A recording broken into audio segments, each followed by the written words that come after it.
I got what I asked for. I have a sentence. It was made to order. Now it's not. Oh, hello. By the way, hello and welcome to Frank's School, 101st day, third year, first video.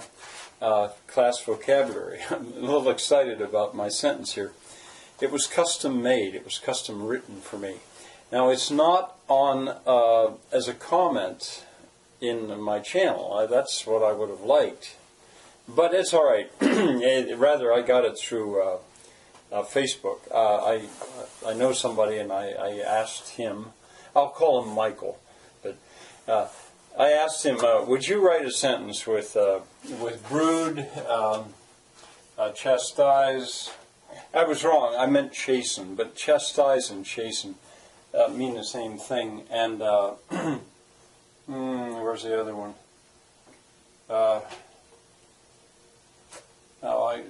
What was it? Brood, chide. There it is.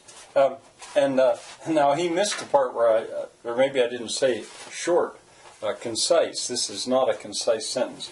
But anyway, he wrote this. Let me read it to you. If the carpenters brood much longer about the warped boards they are using to build the new brothel, I will chide them for their laziness, and then, if they don't get to work, I will get my flogging stick and chastise them severely for making all the concupiscent men in town wait for their anticipated liaisons. Now, I don't know if you understand that sentence or not, but you can almost immediately see here is somebody who loves the language and loves to play with language. Brood, chide, and chastise. Now, as I say, chasten was the word, but and actually, when I quiz kids, or in the old days, when I quizzed kids on these vocabulary words, I let them change the word, as long as the root was the same. Now, this is way longer than I would normally want. Maybe later on I'll tell you about that. Another thing, too, about this sentence, I would tend to put a semicolon here because I think this sentence is so long. But the rest of it, I agree with this punctuation. Now, somebody looking at this, myself included, actually, but somebody else, they might not know what this word means. There would be a class vocabulary word. If you don't know what it means, you viewer, there you go. People don't use it every day. Here's another possible one for 7th or 8th graders. Now, I guess I'd worry a little bit about 7th or 8th graders using this sentence, but and chastise them severely for making all the Now, here was a word I didn't know. From the context, I could guess what it meant, but I looked it up, and sure enough, it meant what I thought it meant from the context. And then here's another one, liaisons, that some people might not know that word. So in this sentence alone, there's 4 other vocabulary words. However, this one I would not accept. Not because of its meaning, but concupiscent. Concupiscent. That's 4 syllables. And I eventually found that I did better to limit my students to 3 syllables or less, because otherwise I had this tendency for students to simply look for big words as sort of an easy way, and a lot of times in the English language the big words aren't the most interesting words. I could go on and on about that, because elsewhere I say there's reason to love the German language. Well, there's that whole business of the Germanic side of English and the Latinate side of English. Well, here very clearly is a Latinate word. But it's not that I wouldn't reject it because of that. I would just reject it because it's 4 syllables. A prejudice of mine, I'll admit. All right, another thing I had said, we'll see where this happens. If I can prime the pump and get and get class vocabulary going. We could really have fun with this. Sometimes kids would like to take their sentence from the day before and then see if they could start a story and keep a story. Now, I don't know what the words are going to be here in a moment. I'm going to look before I do the second shot today. But we'll see what the next 3 words are. So in a moment, I'll be back. Okay, I'm back. 101st day again. Here are 3 new words. And when I start with saying, okay, we'll begin with class vocabulary. Who's got a word? Frank's got his hand up right away. He's into this. But Susie's got her hand up too. She remembered it. She says, I'll have one tomorrow. So I'll call on Susie. I'm tempted to use these casts. There she is, Susie. Susie, what's your word? She says, corpus. Corpus. And I'd write it, and I'd say, did I spell that right? She says, yeah. And then I'd say, well, what's your context? Out of that corpus of language. I'd write that out. Is this right? And the kids, of course, would be busy writing as well. Where did you get that? And she says, you said it yesterday in your class. I looked it up. I never heard that word before. And I found it. Okay, so Mr. Anderson's the source. Yeah, that's right. Okay, what part of speech is it? Well, first of all, there's 2 syllables there. Which one is stressed? And I'd ask the class. There's some kids they're like me. It's just so obvious. It's not corpus. It's corpus. Corpus. How about the part of speech? Out of that corpus of language, it's the object of a preposition modified by an adjective. Well, and eventually I'd get noun. I might have some wrong guesses. Kids did like to guess, but I would have some kids that would just guess wildly wrong. They say conjunction. What? Out of that corpus of language. All right, does anybody know what it means? And somebody might say, well, the way you said it, it seems like a bunch. And I'd get different guesses. And I'd finally go back to Susie. And Susie would give the definition. And I got a little worried. I thought, did I use this right? But I looked it up, and I had used it right. It's a bit of an academic term, and I'm sorry you keep seeing the top of my head here, but whoops, it's in the wrong spot. It gave me a chance to tell you that you can come to love a dictionary. My wife, I think, loves her dictionary, and it's this particular one. Dictionaries are so fun if you know how to use them. Corpus. The last definition it gives, and it gives a collection, is a collection of recorded utterances used as a basis for the descriptive analysis of a language. Well, I was using it exactly right. That's what linguists do. They get and I was using a corpus of the first 48 hymns in that hymnal. All right. So a corpus. It's in this case, it's a collection of. It says utterances. They don't have to be written down. It can be just spoken. A collection of. Utterances. I don't know. I mean, I would say, kids, if you don't understand what that means, say a bunch of writing. And you see, you can use it. If you've got an adequate corpus, you can learn a language. That's what linguists did largely in the 19th century. Okay, and good, thank you, Susie. What about the etymology? Anybody know? And somebody might well see, well, there's a U.S. on the end of that. Boy, that looks so Latin. And but I get the wild guesses too. Susie, yep, that's comes out of Latin. And Susie might say, oh, I know what it meant in Latin. And it didn't say in the dictionary what it meant. And that's because it meant then exactly what it means today as the first definition, a body. A body. What is it?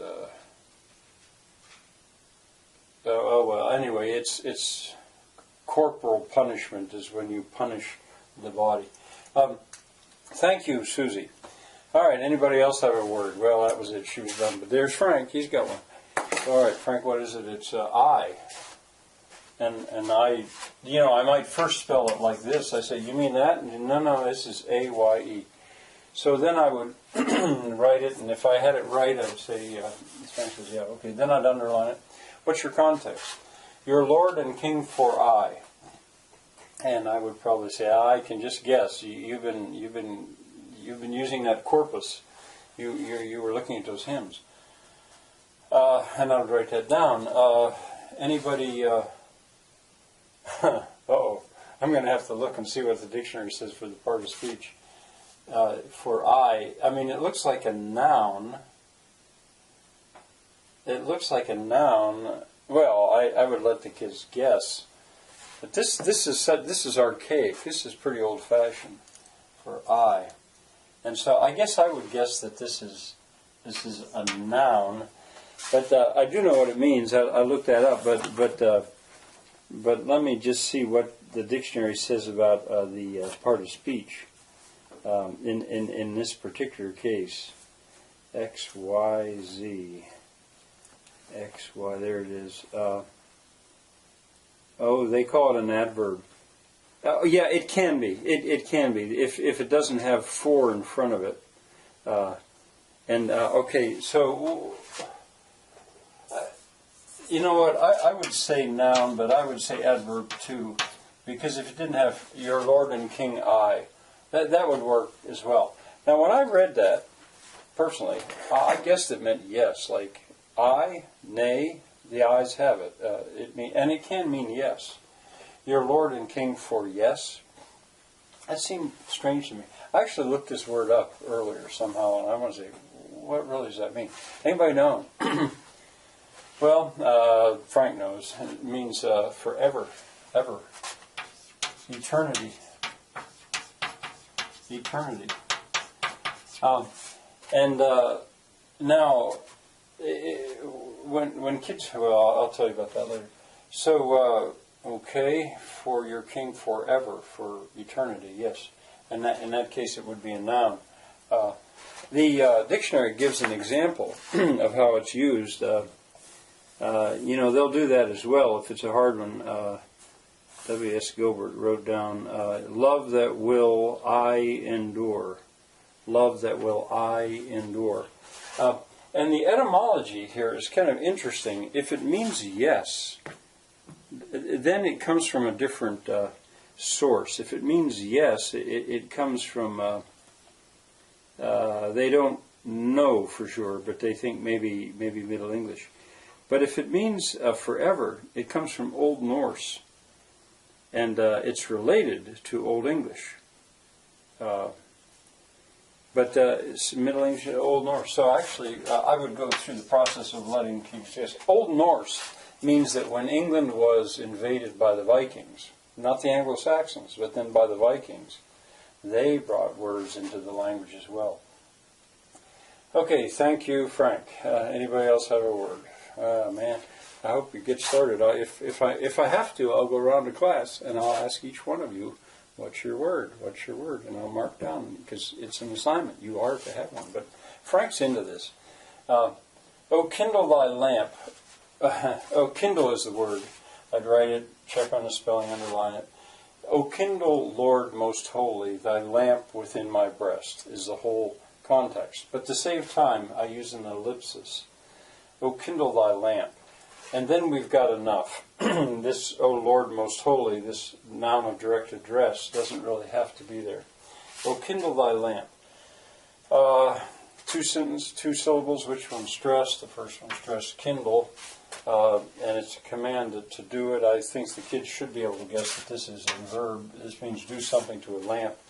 And in this case, probably some kids could guess what it meant. Or they might already know. But remember, with 7th and 8th graders, their vocabulary, take a 7th grader.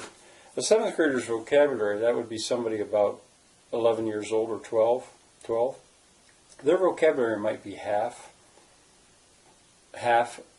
or a third of what a well-educated adult, Michael's vocabulary, for example, probably a third of what his vocabulary is. So they don't know so many words.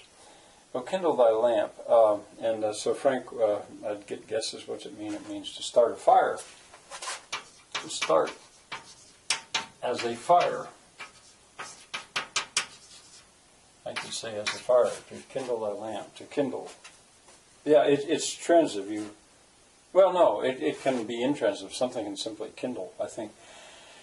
All right, and the etymology, and I would go around, and Frank has gotten this from that same corpus that he's been using.